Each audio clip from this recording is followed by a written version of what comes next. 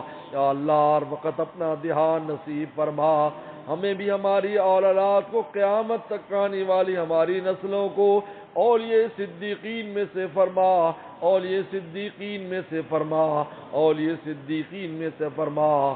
یا اللہ یا اللہ اپنا درد و غم آپ نے ہمارے بڑوں کو دیا تو اس میں سے ہمیں حصہ نصیب فرما، جو اپنے قرب کی لذت ہمارے بڑوں کو عطا فرمائے اس میں سے حصہ نصیب فرما، جو ذکر کی لذت ان بڑوں کو دی تھی ہمیں بھی اس میں سے حصہ نصیب فرما، ہمیں محروم نہ فرما، ہماری نالائکیوں پر نظر نہ فرما، اپنی شان کرم پر نظر فرما، اپنی شان رحم پر نظر فرما، اپنی شان جذب پر نظر فرما، اپنی شان جذب کے صدقے ہمیں بھی ہماری اولاد کو ہماری نسلوں کو اپنی طرف جذب فرما۔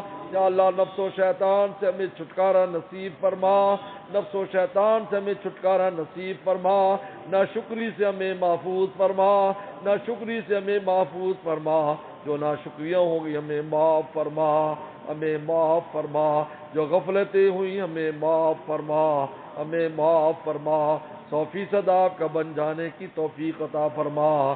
یا اللہ اس خانقاہ کو اس کی تمام شاخوں کو دن دگنی رات چگنی ترقی عطا فرما، آپ کی محبت کے پھیلانے کا ذریعہ فرما، ہمارے شیخ کے فیضان کے پھیلانے کا ذریعہ فرما، جہاں جہاں یا اللہ خانقاہیں تعمیر ہو رہی ہیں آپ سے ان کی تکمیل فرما، خیر و برکت فرما، پورے عالم کا مرکز فرما، پورے عالم کے مرکز فرما۔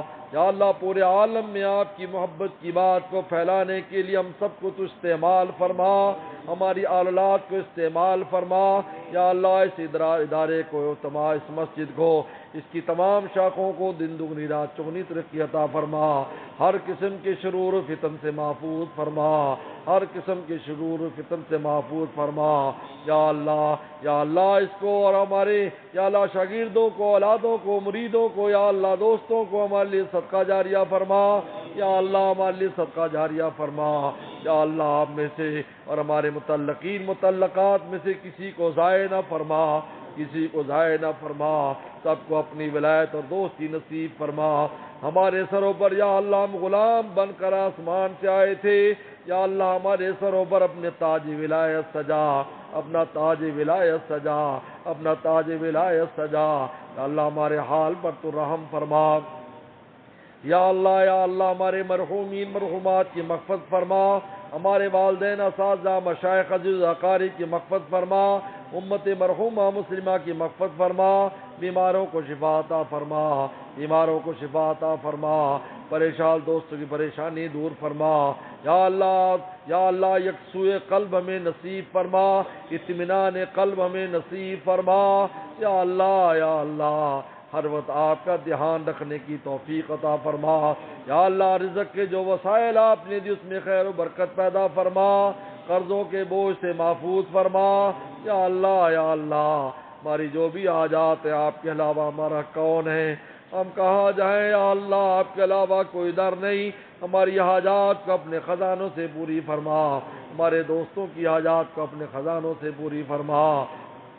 یا اللہ تمام مشکلات کو، ہر ایک کی مشکلات کو دور فرما، مسائل کو دور فرما، مسائل کو حل فرما، پوری امت مسلمہ کے حال پر رحم فرما، پوری امت مسلمہ کے حال پر رحم فرما، حرمین شریفین کی رونقوں کو بحال فرما، حرمین شریفین کی رونقوں کو بحال فرما، ایاب اور ذہاب کو آسان فرما، پہلے سے زیادہ رونقیں فرما، کرونا کی وبا کو پورے عالم سے مرتبع فرما۔